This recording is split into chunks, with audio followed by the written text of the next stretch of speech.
Oh, teman-teman semua, setelah kita mempelajari ya tentang testing ya di modul ini, software engineering, kita akan membahas tentang namanya logging ya, atau software log gitu. Nah, kita perlu tahu dulu nih ya, kenapa kita perlu mempelajari ini ya. Jadi, apa itu ya software logging? Nah, software logging itu adalah proses untuk merecord event ya yang terjadi ketika eksekusi dari software application. Oke, kita bahas dulu ya. Berarti ada recording event. Jadi di dalam software itu ada event-event teman-teman ya. Mungkin ketika kalian bikin apa ya, program Dijkstra atau program apapun, pasti ada event kan, dimana kayak oke, cari ke database, terus dapetin data dari database, terus proses data, itu semua adalah event ya, atau kejadian yang terjadi di dalam eksekusi dari software gitu. Nah, software logging itu kita akan coba merecord event yang terjadi ketika eksekusi ya. Jadi ini mirip ya, mirip banget dengan debug ya. Kalau kalian melakukan debug misalkan nih, kalian bingung kenapa code-nya nggak sampai sini sih, kenapa code-nya nggak sampai line 20 misalkan gitu ya. Nah, kalian kan biasanya ngetik ini ya, sistem out.println ya di Java, atau mungkin di bahasa C kita pakai printf, atau misalkan di JavaScript pakai console log gitu, untuk menandakan apakah line ini udah sampai atau belum. Nah, itu kan sama aja kayak event sebenarnya ya. Sama, software logging itu seperti itu sebenarnya ya, tapi tidak sesimpel itu ya. Karena kalau seperti em, itu cocok sih untuk program yang kecil ya. Tapi kalau udah program yang besar, yang lognya bakal banyak banget, ada banyak dependensi, akan semakin ribet teman-teman ya. Oleh karena itu di sini ada beberapa teknik-tekniknya ya yang kita akan pakai gimana untuk melakukan logging yang baik ya. Nah, biasanya log itu ya, kalau misalkan di apa? Kayak tadi ya pakai console log, sistem println, semuanya akan di-print di dalam konsol, teman-teman. Ya. Udah tahu ya harusnya konsol itu apa ya. Dan tapi logging ini itu nggak hanya terbatas ke konsol aja.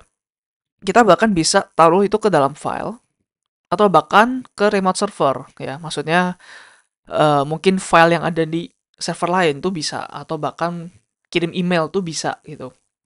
Ya, atau nanti ada namanya ILK ya, atau Elastic Logstash Kibana, yang kita baca di modul lain ya, bukan di modul ini. Itu bisa teman-teman ya. Kenapa ke remote server? Mungkin supaya ke database seperti ELK ini ya, Elasticsearch itu dia bisa nge-search sebuah string di dalam tumpukan banyak string itu dengan cepat ya. Pakai namanya nanti apa? Reverse indexing. Tapi itu nanti aja ya, kita akan bahas di modul lainnya.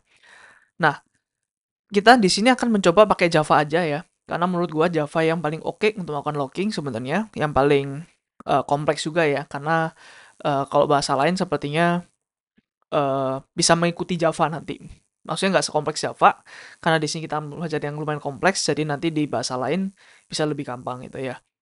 Nah, Java logging. Jadi Java itu dia punya library loggingnya sendiri nih, teman-teman. Tapi dia itu fiturnya sedikit ya.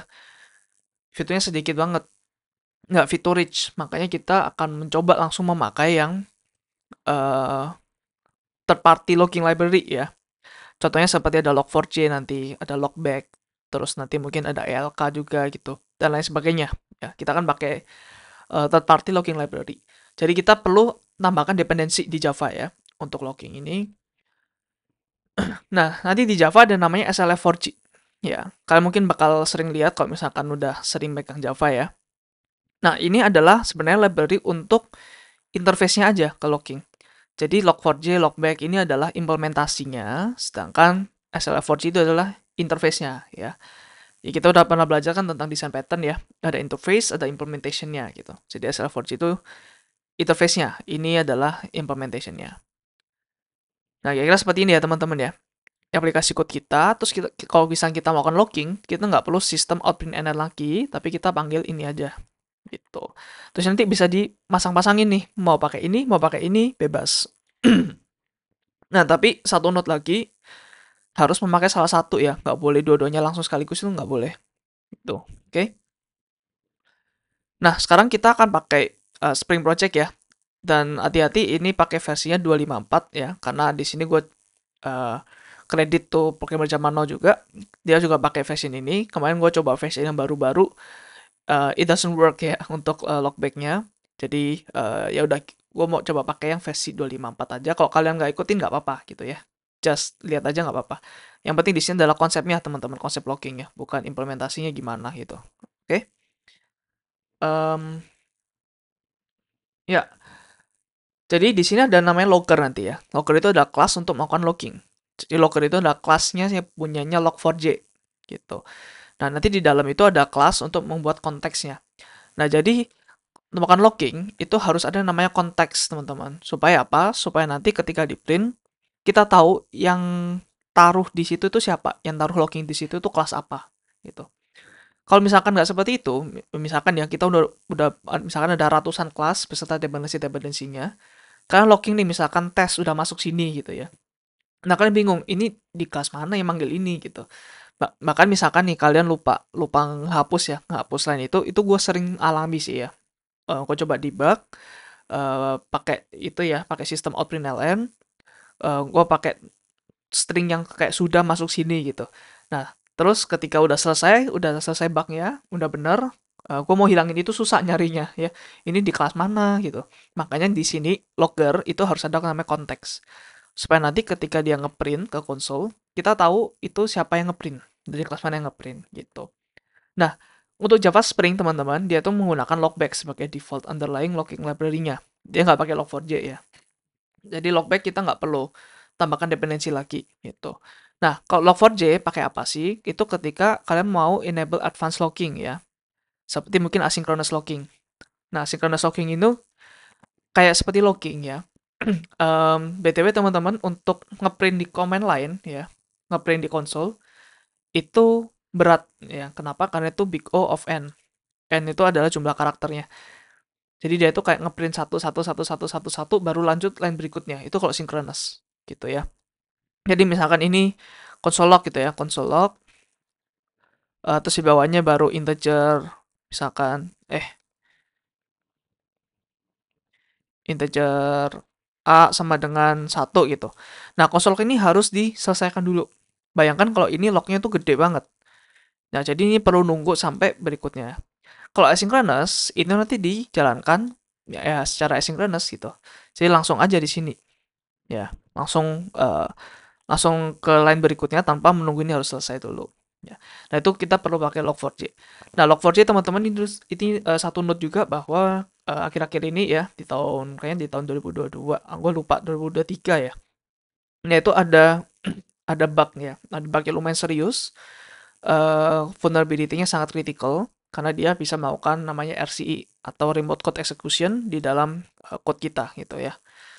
Nah, jadi hati-hati pakai log4j yang versi-versi lama, harus pakai log4j yang versi terbaru ya, jangan pakai yang lama lagi gitu. Nah, di sini contoh ya, di sini ada logger, ini adalah punya SLF4j. Ini otomatis dia udah pakai namanya logback, jadi kita nggak perlu konfigurasi lagi ya, karena ini udah pakai Java Spring. Terus di sini ada logger factory ya, ini kayak factory class, terus ini adalah static methodnya untuk mendapatkan logger ya, ini factory methodnya ya. Terus di sini kita tambahkan konteksnya. Konteksnya adalah ini, kelas ini kita masukkan ke dalam sini. Ya, jadi main test.class. Nah, terus ya setelah itu ketika kita mau coba jalanin ini ya, yang tes ini ya, ini pakai unit test BTW. Nah, kita lihat bedanya. Ini adalah kalau kita pakai logger, ini adalah kalau kita langsung ngeprint ya. Lihat bedanya. Kalau langsung ngeprint ya, ini langsung cuman hello world aja. Tapi sedangkan kalau pakai logger, sorry, itu ada banyak sekali informasi-informasi yang ditampilkan ya, dan itu sangat krusial teman-teman informasinya. Ini ada jam dan detiknya, terus ini ada nama threadnya, terus ini log levelnya, nanti kita belajar tentang log level itu apa. Terus ini adalah nama kelas yang memanggilnya ya, terus ini adalah baru message-nya gitu ya. Jadi di sini ada dia di prepend beberapa string panjang ini yang sebenarnya sangat berguna teman-teman ya. Kenapa berguna? Karena log itu harus ya, menurut gue sih harus pasti ada timestampnya, itu harus ada ya, kayak gini nih. Ini harus ada supaya apa? Supaya kita bisa tahu ini kapan terjadi gitu. Karena kan service itu bisa aja itu dijalankan 24/7 bisa aja di jalan, udah kayak 1 tahun itu berjalan terus-terusan gitu ya, nggak pernah berhenti. Nah, oleh karena itu di sini tuh harus ada waktunya supaya kita tahu ini kapan terjadi event ini, ya. Karena kalau nggak tahu kita bingung nanti. Ini kapan terakhir kali gitu ya. Misalkan kalian buka software yang error gitu, service yang error. Kita lihat loh, ini kapan terjadi? Terakhir terakhir ya ada lognya, tapi nggak tahu terakhir kali berhasil kapan gitu ya. Terus nama threadnya juga penting ya, apabila kalau kalian nanti mainan banyak multi thread.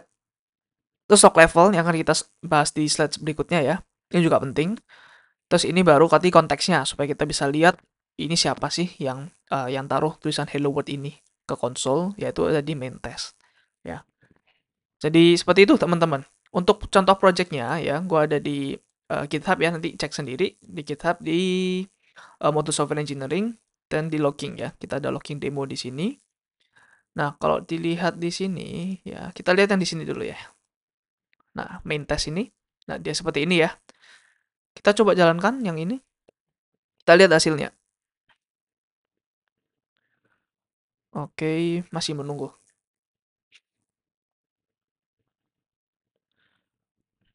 Nah, ini ya bedanya. Oh, sorry. Ini eh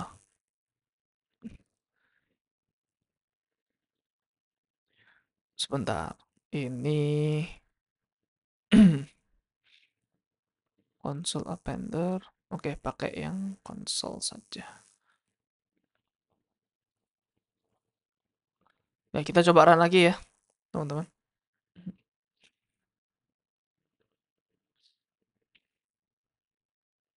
Nah, seperti ini ya.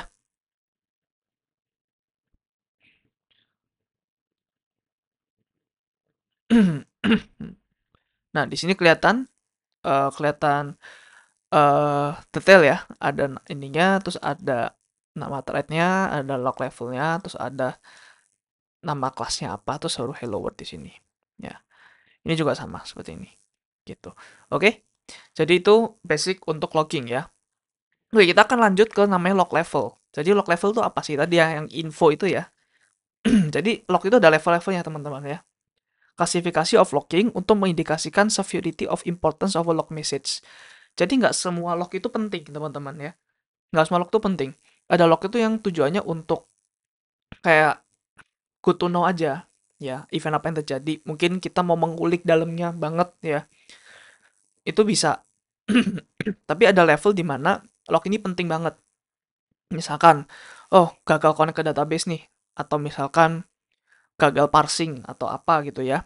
Mungkin yang stringnya, sorry, mungkin yang ada string misalkan string ABCD. Kita mau ubah jadi integer kan error gitu. Nah itu penting ya. Daripada yang kurang penting tuh misalkan oh udah manggil method ini, terus manggil method ini, terus bikin instance ini, itu kurang penting ya. Karena ya karena ya memang itu ekspektasinya terjadi seperti itu ya. Nah, ini kan unexpected, jadi ini kayak lebih warning aja gitu loh ya. Ya sama sih kayak misalkan apa ya, misalkan vlog yang nggak penting yang kayak oh gue cuma makan Indomie atau apa, itu kan semua orang bisa gitu, semua orang paham ya. Nah, beda sama misalkan vlog yang kayak misalkan ketemu presiden atau apa, itu kan sesuatu yang wow gitu ya. Nah, sama kayak ini gitu. Jadi log itu kayak cerita, teman-teman ya. Log itu kayak cerita. Ceritakan itu kan series of event ya. Misalkan nih ada A ketemu B, terus A itu cinlok ya sama si B, terus tiba-tiba A nembak si B gitu. Itu kan sebuah cerita. Itu kan sebuah event-event yang dirangkai jadi satu cerita. Sama seperti log. Log itu juga sebuah cerita nanti ya. Kita bisa tahu, oh sobat ini dia ngapain aja sih awalnya sampai akhir tuh ngapain, sampai akhir hidupnya dia ngapain gitu. Nah, makanya ya di dalam event-event kehidupan itu pasti ada event yang signifikan yang mungkin kalian ingat dan ada event yang kurang signifikan. Nah, itu adalah level-levelnya. Oke? Jadi, gunanya adalah mengkategorisasi tipe informasi dan mudah untuk memfilter log tergantung importance level. Jadi misalkan kita mau ngeran sebuah aplikasi ya, tapi kita pengen tahu detail banget nih. Nah, kita bisa melowerkan, jadi kita bisa em, enable yang ini, yang trace atau verbose. Jadi nanti semua log yang yang trace atau verbose, dan semua yang debug, semua info warning sampai yang paling penting ya di sini. Ini urutan ya teman-teman dari yang lowest importance ke highest. Jadi ini yang paling nggak penting sampai ke yang paling penting. Nah, kalau kita enable aplikasinya untuk seperti ini, untuk gua mau tahu semuanya, ya bakal banyak banget lognya nanti. Nah, tapi kalau misalkan kalian cuma mau yang ya udahlah yang apa ya, yang penting doang, ya mungkin ini ya warning atau error. Tapi mungkin kalau kalian mau yang biasa aja lah ya, yang nggak usah terlalu penting atau tapi gue mau diinfoin kalau misalkan ada event yang cukup signifikan sedikit lah ya di aplikasinya, ya boleh diinfo gitu. Pokoknya kita bisa atur levelnya ya. Kalau kita atur level debug ya, itu nanti akan jadi seperti ini. Level yang dari debug sampai critical akan dimasukin semua ke dalam lognya gitu. Tapi kalau kita setnya warning, ya berarti dari warning sampai critical. Jadi bukan cuma warning aja ya. Jadi yang bawah-bawah yang lebih penting juga pasti akan ditaruh gitu. Nah, kita lihat ya dari yang nggak penting. Misalkan test atau verbose ya. Ini adalah kita ngetes execution of the app closely. Misalkan tadi kayak, oh manggil method ini, terus bikin instance ini, gitu ya. Itu adalah test atau verbose. Biasanya sih seperti itu. Ini nggak harus seperti itu ya, tapi mungkin contoh. Terus debug. Debug itu baru detail diagnostic information. Ya, misalkan contohnya kayak apa ya? Nah, kayak ini nih ya. Ini contoh aja lah ya. Misalkan kita entering function, masukin function ini, terus username-nya apa, password-nya apa gitu. Bahkan sampai password-nya nih ya, kita print. Nah, ini adalah trace atau verbose, sama aja. Kalau di Android sih verbose namanya ya. Kalau di Java namanya trace. Terus ada debug. Debug ini ya mirip seperti trace, tapi dia kita nggak usah sampai sampai sedetail ini, sampai nama metodenya. Paling cuman kayak, oh kita nge-input nge-input apa? Kita menerima ada user input, username-nya ini, action-nya apa gitu. Nah, itu adalah debug. Ya mungkin apa ya? Kayak sehari-hari itu kayak misalkan, oh gue makan ayam geprek gitu. Nah, itu debug contohnya gitu. Terus info ini misalkan kayak, aduh gue telat kerja gitu ya, atau aduh gue kelupaan apa ya? Kelupaan naruh kunci di mana gitu. Itu info yang mungkin agak agak sedikit penting gitu. Nah, ini ada general events atau action di dalam aplikasi. Terus berikutnya ada warning. Warning itu potentially harmful situation atau minor issue yang tidak men-stop program tapi mungkin require attention. Contohnya misalkan ada apa ya? Ada fitur opsional banget lah ya. Mungkin third party yang opsional. Mungkin kita ada connection terputus ke itu. Jadi potentially harmful information atau minor issue yang nggak nge-stop program tapi membutuhkan attention.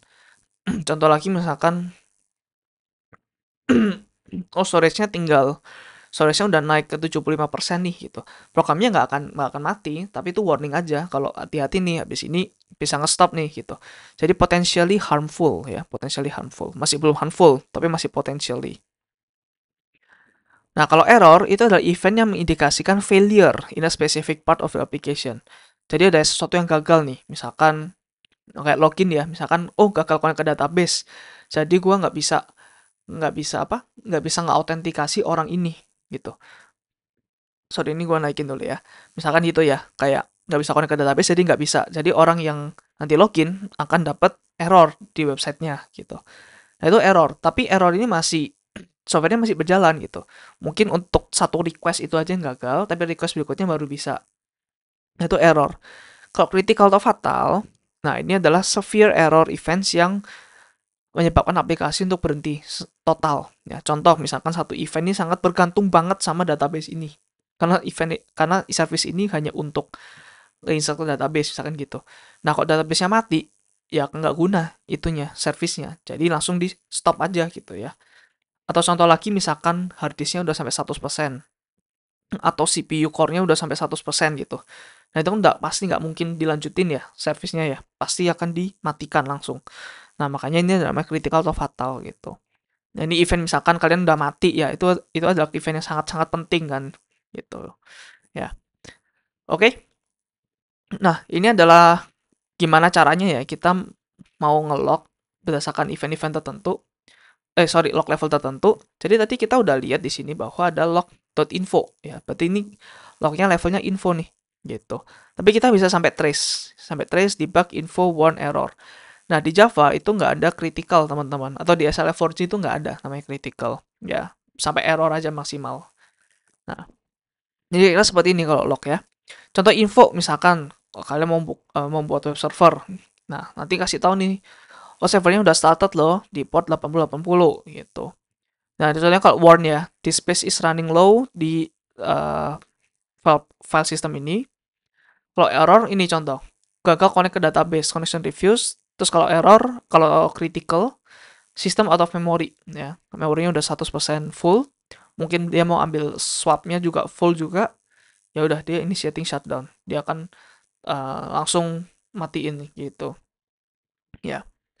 Dan ini contoh di sini ya, nanti ada info, ada warn, ada error, dan sebagainya. Ya, kita akan coba lihat di sini.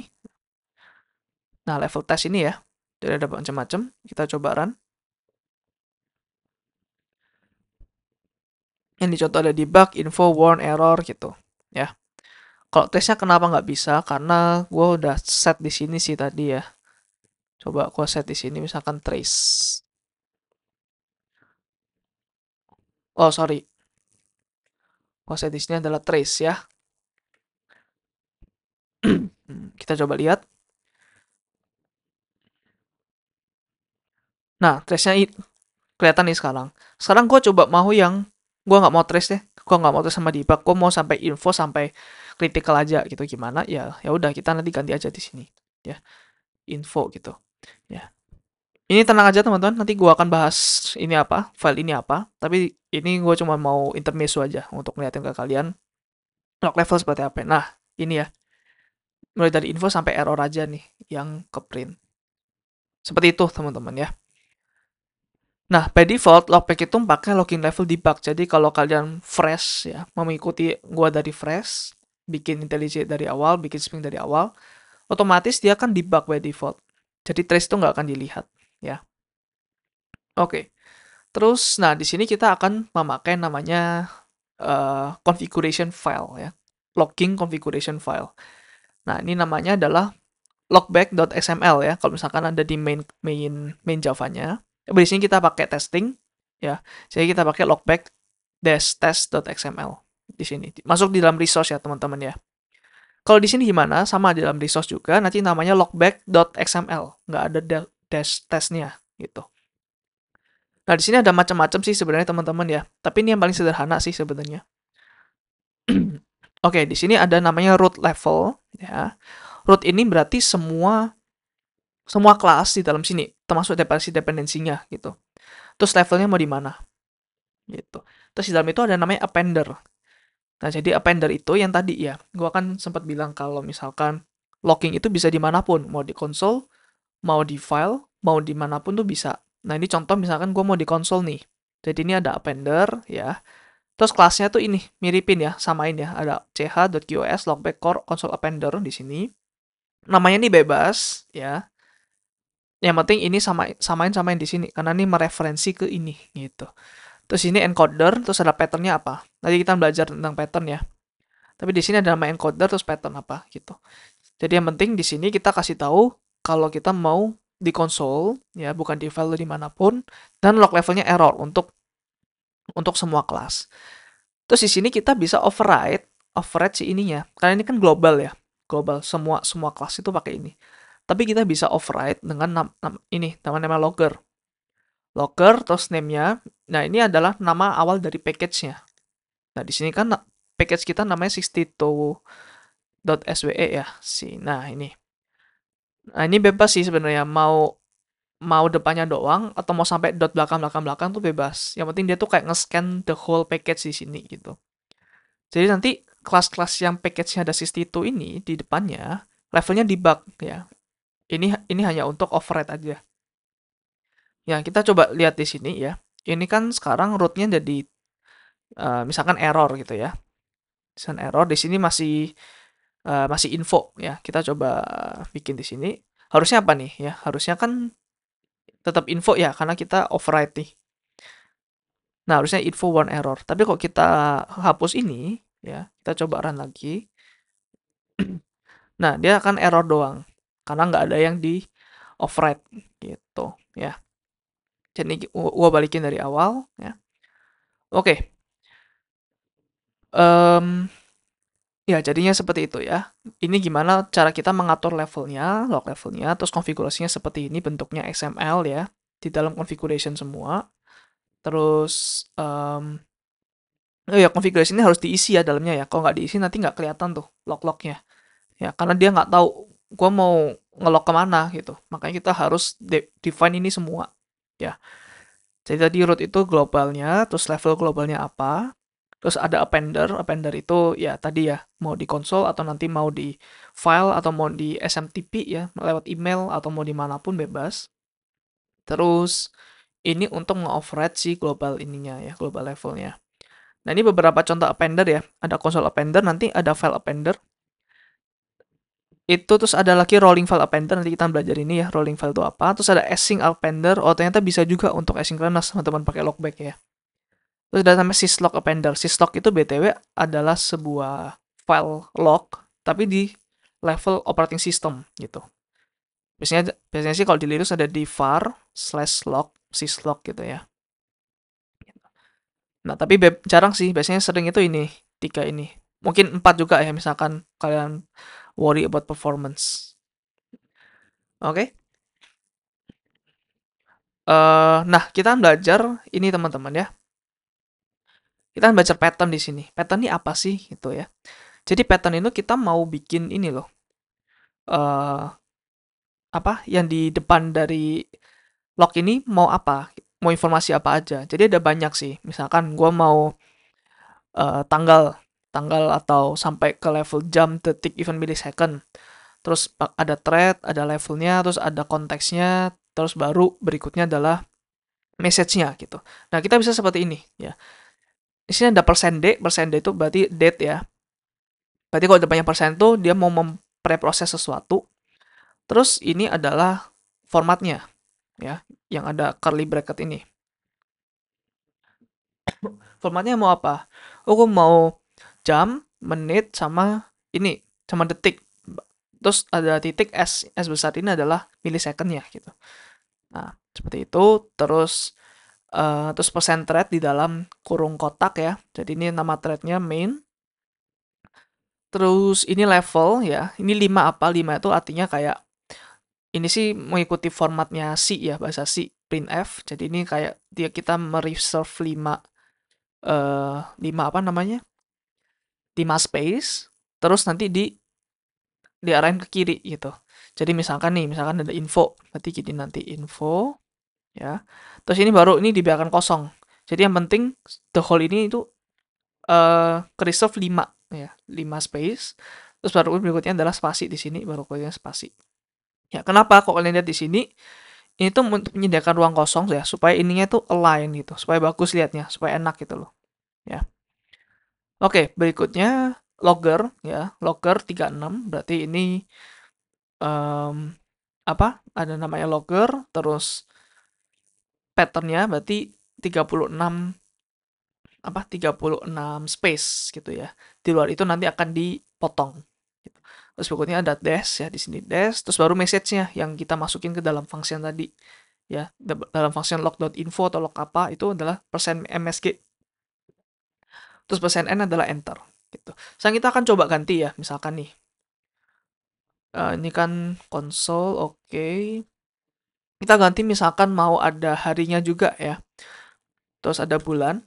Bulannya misalkan eh SEP atau OCT gitu. Terus ada YYY, ada tahunnya juga ya. Kita akan coba jalankan lagi. Nah, di sini ada ya. Jadi 04 September 2024. Bisa sampai seperti itu, teman-teman. Ya. Doang bisa nih. Kalau misalkan nggak ada. Nah, ini cuma 09-nya gitu. Ya, ini pakai format-format tanggal inilah ya. Format-format tanggal pada umumnya.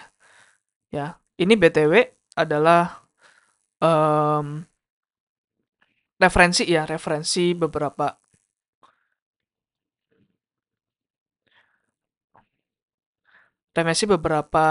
ininya loh. Kayak persen thread, persen level, gitu-gitunya. Ya, ada di mana tadi? Classic pattern layout ya. Ada di pattern layout. Nah, di sini teman-teman. Nah, ini ada logger, confession word ya. Ada context name, ada D ya. Tadi kita lihat D di sini. Terus di dalamnya ada patternnya. Terus eh apalagi tadi ya, MSG ya, MSG bisa pakai M juga ternyata ya. Nggak perlu MSG. Ya macam-macam ya. Kalian bisa lihat sendiri nanti ini apa aja. Oke, terus kita akan lanjut bahas tentang nah rolling file. Jadi selain pakai konsol, kita bisa apa ya nge-lock ke dalam file. Ini contohnya ya, kalau kita pakai file, kelasnya adalah sama ya depannya, tapi di sini file appender instead of yang tadi console appender. Ya, terus di sini ada nama filenya ya. Nama file. Oh, sorry, ini bebas ya. Mau FVLE, mau apapun bebas. Terus ini baru ini yang wajib ya, harus ada kita mau nama filenya apa gitu. Terus ini encodernya apa? Ya, patternnya tuh sama lah kayak tadi ya. Tapi yang penting di sini ada filenya. Jadi kita nggak nge-console ke dalam nge-lock ke dalam konsol, tapi kita ke file. Kita lihat contohnya ya. Ini gua hapus dulu coba. Delete. Oke, ini contoh kalau file. Nah, seperti ini ya. Gua mau tambahkan ini ke dalam file application.log ya. Jadi selevel sama ini ya. Jadi di dalam logging demo langsung di dalam sini ada application.log nanti. Nah, berarti sekarang appender di sini ya. Gua mau yang ke file, bukan ke konsol. Gitu. Kita coba jalanin lagi ya. Nah, ini kosong, teman-teman ya. Kosong kenapa? Karena kita nggak append ke dalam konsol lagi. Kita udah ke file. File ini yang ada di sini loh. Nah, application.log kita buka. Nah, seperti ini. Ya, jadi dia akan nge-append ke konsol. Ke file. Nah, kelebihannya apa sih append ke file ini? Kita coba jalanin lagi ya.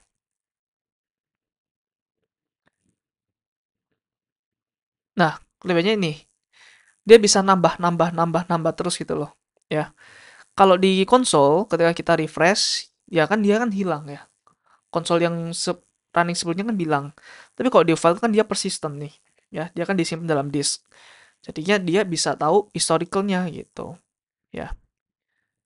Oke, itu untuk file teman-teman. Terus kita bisa nggak sih untuk pakai dua ini sekaligus, dua appender sekaligus. Jadi selain file, gue mau juga di konsol. Ya itu bisa ya. Ya ini kita tinggal kopas aja di sini karena dia bisa multiple ya. Oke, kita coba run. Nah, di sini ya 12.46, 12.46. Jadi ada dua. Nah, semakin lama ya, semakin banyak ya, semakin lemot sih harusnya ya. Sorry di sini. Karena kan dia selain ke file dia juga ke konsol. Terus nanti kemana lagi gitu. Bahkan kayak ke triple, ke double, ke triple gitu ya. Oke. Terus ini kita sampai file dulu aja. Nah, berikutnya kita lihat di sini ada namanya rolling file. Ya, di sini rolling file appender. Maksudnya apa rolling file ini gitu ya. Jadi rolling file itu sama kayak file biasa ya. Tapi bayangkan kalau misalkan nih kalian ada service yang misalkan lognya sampai level debug ya atau trace, itu kan banyak banget tuh ya uh, isi dari lognya gitu. Banyak banget isi lognya, terus misalkan bayangin service ini tuh berjalan 24/7 dan selama setahun nggak dimatiin. Segede apa application.log ini ya. Bakal sebesar apa? Bakal besar banget pasti bergiga-giga gitu. Ya di tempat kerja gue juga gue lupa nyalain rolling file appender. Jadi setiap berapa bulan sekali gue harus nge-remove ini ya. Repot sih sebenarnya ya. Gue harus nge-remove ini terus ya starting ulang gitu. Nah, karena itu ada namanya rolling file appender di mana file-file yang terdahulu ya nanti akan dihapus secara otomatis. Ya, namanya adalah rolling file. Jadi kayak kayak roll gitu ya, kayak di roll. Jadi misalkan ini nih ada roll ya. Misalkan nanti ini adalah beltnya kayak misalkan di supermarket lah ya. Ini kan ada barang-barang nih. Ini kan ke sini semua. Nah, nanti akan kita ini adalah mata kita akan melihat di yang atas ini gitu. Ya, tapi begitu begitu ini begitu ini udah kelar masanya, dia akan jatuh, dia akan hilang gitu. Nanti file-file yang lebih baru dia akan muncul lagi. Ya. Jadi ini ada maksimumnya, ada maksimum kapasitasnya nih jalannya. Ada maksimum berapa giga atau berapa mega gitu ya maksimum file ini. Jadi kalau udah lebih dari itu kita hapus yang lama. Ya, sekarang gini nih, ini namanya the application log juga ya. Ini namanya bebas, di sini gue mau pakai rolling file. Nah, di sini ada namanya rolling policy. Nah, ini kopas aja ya, di sini ada kelas, ada namanya size and time based rolling policy. Jadi policy ada macam-macam juga ya untuk rolling file appender. Tapi di sini gue mau coba pakai yang size and time based. Nah, jadi uh, policy-nya kapan ini diturunin ya, berdasarkan nanti ada waktu sama ada ukuran dari ininya ya, ukuran dari conveyor belt-nya ini. Nah, sekarang ada namanya file name pattern.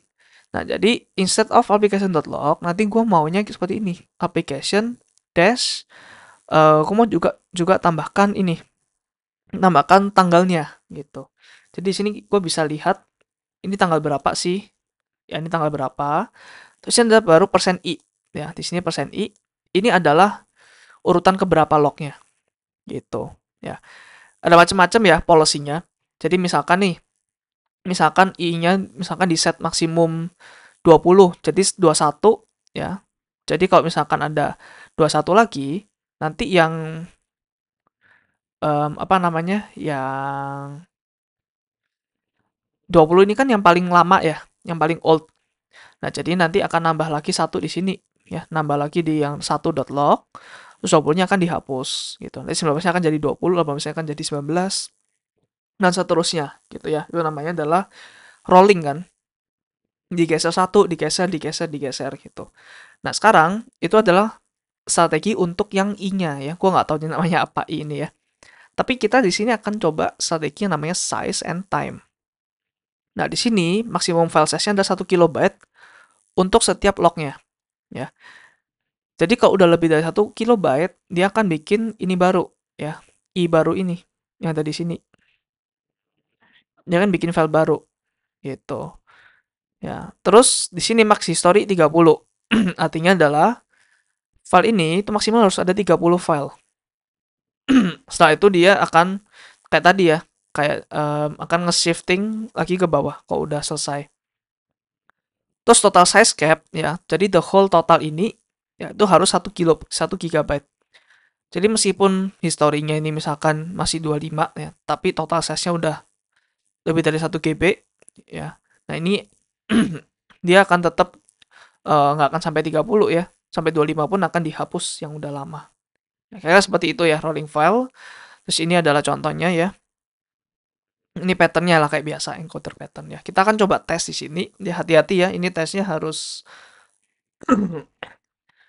kalian harus nge-spare beberapa CPU juga sih dan memori. Bukan di sini. Di tes terus kita coba lihat yang level test. Nah, kita mau coba tes log file big ini ya. Jangan lupa ya, awalnya harus dibikin rolling file dulu.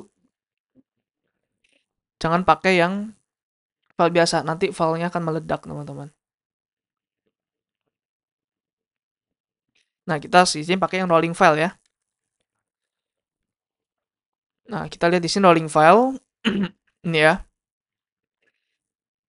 Eh, sorry, ini more than 10 KB, 1 KB harusnya nih.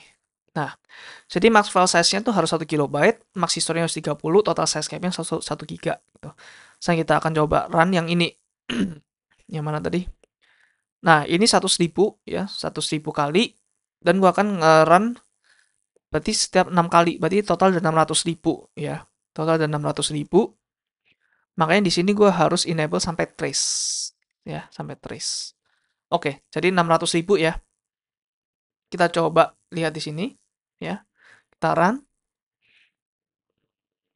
Sorry, run-nya bukan yang ini. Run-nya yang ini ya. Oke. Nah, ini agak lama ya. 1-2 detik. Tapi kita lihat coba di sini. Kita refresh. Sorry. Ini kenapa nggak mau ya? Sebentar, teman-teman. Kan tadi udah tes log file big ya.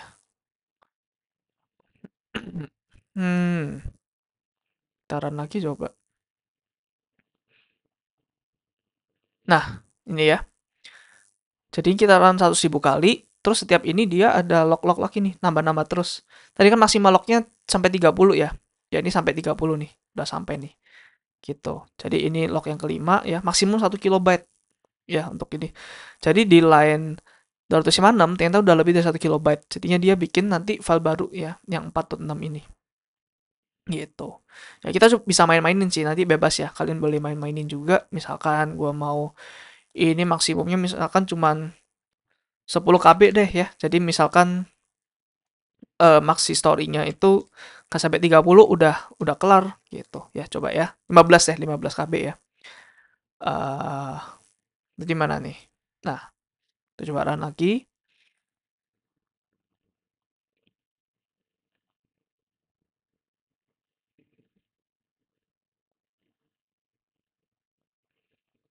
Oke. Nah, lama juga 4 detik ya.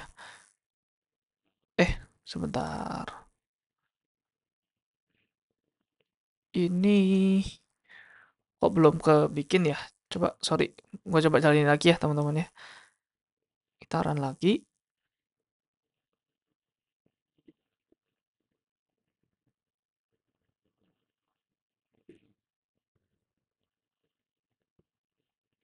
Oke. Oh, cuman di satu ini. Sebentar.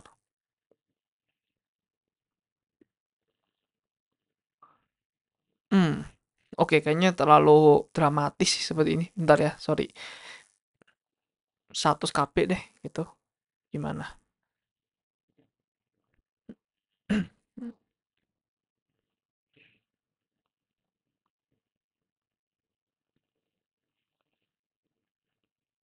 Oke, baru bisa ini kalau misalkan udah gede ya si ininya. Oke, 1 KB kita coba lagi.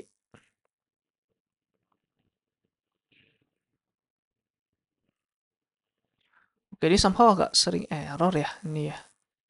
Server error, rolling file udah bener. Oke. Atau gue kurang file. Hmm, sebentar.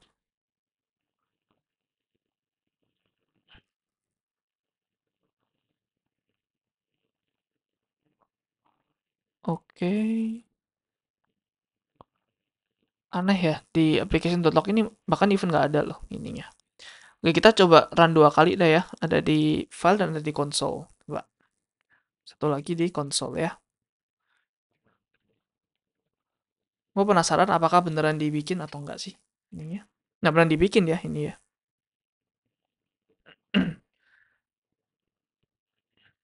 Mungkin ada bug di ininya sih. Mungkin ada bug di rolling filenya. Nah, ini ya baru muncul nih. Baru muncul.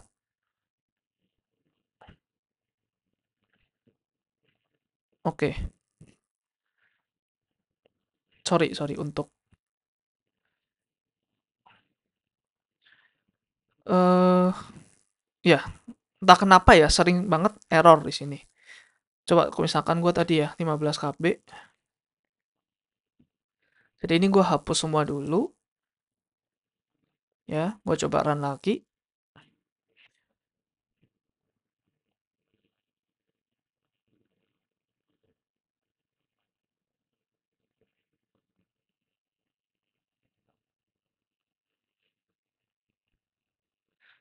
Oke, sepertinya gue kurang menunggu sih tadi ya. Makanya eh oh, sama. Application lognya merah. Oke, gue paham. Kayaknya karena total size cap-nya 15 KB, jadinya ini pastinya udah lebih dari 15 KB ya semuanya. Makanya langsung dipangkas semuanya gitu loh. Nggak total size cap ya. Jadi behavior-nya gitu ya berarti ya. Langsung dipangkas gitu si log-nya. Oke. Eh ya, berarti gitu teman-teman. Rolling file. Idenya dapat ya, yang pentingnya idenya dapat ya. Oke, terus nah ini gimana sih cara kita menceritakan sesuatu yang baik ya? Good logging. Yang pertama kita pakai appropriate log level ya. Jadi jangan sampai kalau misalkan yang penting kita masukin ke info atau mungkin yang penting-penting kita masuk even ke debug atau trace gitu jangan. ya, ataupun yang trace jangan dimasukin ke critical juga, yang dimasukin ke info juga, karena akan menyusahkan kalian sendiri nanti. Ya, kalian akan nanti misalkan ada suatu error atau apa, kalian akan mencari jarum di tumpukan haystack gitu ya. Nah, itu susah. Terus yang kedua, include konteks seperti session ID, user ID atau session ID. Ya, atau hashcode ya kalau misalkan kalian running streaming service. Jadi gini, misalkan kalian ada web service ya, terus ada user tertentu nih. Nah, misalnya user ID ya. Nah, lognya itu harus ada user ID-nya. Ya, mungkin kalau kalian mau ya mau apa namanya, mau lebih secure lagi, mungkin di masking bisa ya. Atau nanti ada namanya session ID-nya gitu. Ya pokoknya ada sesuatunya lah ya, ada konteksnya. Atau mungkin hashcode kalau misalkan ada streaming service. Jadi ini bukan yang request response, tapi nanti misalkan diterus-terusin. Nah ini otomatis di sini akan kalian bikin hashcode manual ya, mungkin pakai UUID atau apa ya. Itu untuk menandakan satu rangkaian event ya. Jadi konteks ini kayak misalkan satu hari gitu ya, atau misalkan kayak misalkan ikut ikut apa ikut kejuaraan gitu ya, itu kan ada berbagai macam hari. Nah itu mungkin satu konteks gitu. Terus kita menghindarkan locking sensitive information dengan memasking PII-nya. Contohnya misalkan credit card number, misalkan kerja di bank ya, credit card number harus di sensor, PII-nya atau personally identified identifier, intinya gitu ya. Intinya adalah informasi-informasi yang bisa langsung ngelit to nasabah kalau di bank atau to user. Gitu. Misalkan address juga, alamat juga jangan ya. Oke, itu nanti akan kelihatan sama audit soalnya kalau kalian di enterprise level ya. Terus berikutnya adalah harus human readable. Kita harus menghindari abbreviation atau jargon, kritik abbreviation atau jargon. Ya, ya macam-macam lah ya. Sebisa mungkin harus bisa di inklusif, harus bisa semua orang tahu maksudnya apa. Ya, karena yang lihat lognya nggak hanya kalian nanti. Bisa aja orang baru, atau nanti bisa aja sistem operation, ya, dan lain sebagainya. Kita akan bahas tentang role-role itu banyak ya nanti di the end of the module. Kemudian limit log volume kayak yang tadi ya, pakai rolling file. Terus lognya harus centralized kalau bisa ya. Jadi ada misalkan ada beberapa service ya, beberapa service. Nah, service A, service B, bisa aja nih kayak tadi ya, kita kan lognya langsung di file sistemnya ya. Langsung di sini nih. Ini sebenarnya buruk teman-teman ya. Ini bukan satu pattern yang bagus. Pattern yang bagus adalah di sini kita sediakan dedicated service ya, misalkan service C untuk ngumpulin lognya. Jadi ini log yang A, ini log yang B, nanti dia kumpulin, terus dia jadiin satu. Ya, supaya apa? Supaya nanti kalau ada error, kita bisa langsung lihat di sini aja. Kita nggak perlu ke B, kita nggak perlu ke A, langsung aja di C. Semuanya langsung dicari. Ya, gitu. Ya, nanti C ini biasanya namanya ada ELK server ya. ELK, Elastic Log Stash Kibana. Kita akan belajar di modul lainnya ya. Terus ada lagi log monitoring. Log monitoring, ya berarti kita memonitor log itu apa? Ada alertnya juga. Misalkan rate atau apa ya? Rate log yang error tuh kok semakin naik ya akhir-akhir ini. Nah, itu harus hati-hati, dicek lagi lognya. Terus yang terakhir adalah namanya structured log. Nah, structured log ini apa? Kita akan coba lihat ya di slide selanjutnya. Jadi structured logging itu, nah ini kita coba install dulu ya dependensi di dalam Java kita ya. Mana tadi? Nah, di sini ya. Logstash logback, terus logstash logback encoder, versinya versi 7. Nah, terus kita bikin satu appender di sini ya, namanya structured. Kelasnya adalah console appender, nggak apa-apa. Tapi encodernya nih, yang penting ya. Encodernya kelasnya itu harus seperti ini. Ya, sekarang di dalam encoder ada kelas. Namanya logstash encoder. Ya, ini adalah yang tadi kita masukin. Kelas yang tadi kita masukin di sini. Ya. Net logstash logback encoder, logstash encoder. Nah, terus ini harusnya sih nggak usah pakai dalam, nggak apa-apa ya. Jadi ini misalkan dalamnya gua mau hapus, nggak apa-apa. Nah, segini dong sebenarnya cukup. Ya, kita coba lihat ya. Berarti ini structured. Ya berarti append-nya ke konsol, tapi encodernya beda. Encodernya structure sekarang. Kita coba lihat ya, maksudnya gimana sih? Nah, sorry, sorry. Jangan yang ini dong, yang test level aja. Nah, kita coba lihat lagi. Nah, ini bentuknya adalah JSON ya, teman-teman. Kalau lihat tadi, nah, ini bentuknya JSON. Terus ada add timestamp di sini, ada key-nya ya, ada key, ada value, terus ada koma, ada key value lagi gitu. Jadi ini ada version, ada message, ada add timestamp. Ini by default ya seperti ini. Terus nanti ada thread name-nya apa, levelnya apa, level value-nya apa gitu. Nah ini defaultnya seperti ini, tapi kita bisa override nanti. Misalkan add timestamp-nya gue mau timestamp doang, nggak mau ada add-nya tuh bisa ya. Kalian nanti bisa googling sendiri. Jadi structure tuh kayak gini. Kalau misalkan seperti ini, ya log yang seperti ini itu nggak ada strukturnya teman-teman. Jadi misalkan bisa aja nih, service A itu gue yang develop, service D itu orang lain yang develop lah, atau misalkan departemen lain. Nah, nanti kalau mau centralized logging, misalkan di sini ada C, ya, ini formatnya kan beda-beda, jadi susah untuk mencarinya, gitu. Misalkan yang ini formatnya ada tanggal, ini nggak ada tanggal, bisa aja kan? Atau mungkin misalkan ini ada transaction ID-nya, ini nggak ada. Nah, nanti akan bingung tuh, gimana caranya. Nah, bisa sih sebenarnya pakai tools yang namanya mungkin SED, ya, kalau di OS, atau misalkan apapun, itu bisa, tapi ya untuk setiap format kita harus bikin ininya sendiri-sendiri, bikin formatnya sendiri-sendiri. Makanya di sini ada namanya structured logging, kita memakai JSON di sini untuk supaya apa ya? Supaya uh, centralized servernya kan gampang gitu menerima ini, terus dia bisa nge-append ke database ya. Jadi ini juga sebuah practice yang direkomendasikan oleh ELK server ya, untuk melakukan seperti ini gitu. Ya, jadi hasilnya seperti ini sih. Ya, seperti ini ya. Jadi mainnya apa, nanti kita bisa langsung select gitu. Ya. Kalau ini kan selectnya kita mungkin harus pakai ini ya, harus pakai regex ya. Gua mau select yang main doang dong gitu. Atau mau select yang kelas ini doang dong gitu. Nah, akan jadi susah. Kita nggak bisa nyari, gua mau log-log yang di kelas ini aja gitu. Akan susah, teman-teman. Ya. Mungkin bisa kalau satu service doang, tapi gimana kalau misalnya nanti ada microservice di mana ini bisa scalable ya. Ada macam-macam service yang melakukan hal yang sama persis, tapi kita mau ngambil semua level test ini di semua instance service-nya itu akan bingung, akan susah. Makanya kita harus ada namanya ini, ya, structured logging. Terus ini ada namanya MDC juga, gue lupa ini kepanjangannya apa ya, modul apa gitu. Nah ini tuh yang seperti tadi nih, seperti kita mau, nah ikut konteks seperti transaction ID, user ID, dan lain sebagainya, ya.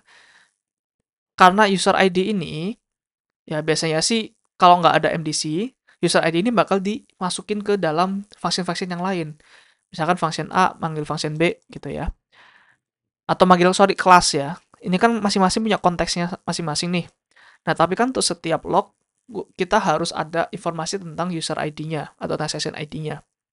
Nah, nanti user ID-nya akan dipasing terus-terusan ke sini gitu. Ya, akan repot. Makanya di sini MVC itu kita cukup define aja di awal. Gue mau user ID-nya sekian, udah sampai akhir nanti tampilin user ID ini terus gitu ya. Terus di sini kita tinggal remove aja. Kalau udah selesai, kita tinggal remove. Ya, udah sampai sini kita bisa remove. Ya. Contoh kayak ini nih. Nah, di sini nih, user ID-nya berapa. Ya, jadi nanti kelas-kelas lain, meskipun kita nggak masukin user ID, kita cuma log.info, otomatis dia akan dimasukin di sini. Gitu ya. Satu hal lagi tadi ya, yang gua hapus. Nah, ini kita bisa custom ya. Misalkan app name-nya gua mau logging demo. Jadi nanti keluar di sini app name logging demo, kita coba run. Nah, nanti di belakang itu ada, nah, app name login demo. Gini.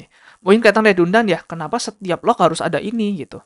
Nanti akan kita lihat, kalau misalkan centralize logging, ya, semuanya kan ke sini semua. Semuanya akan ngirimin log dengan nama aplikasi yang beda-beda.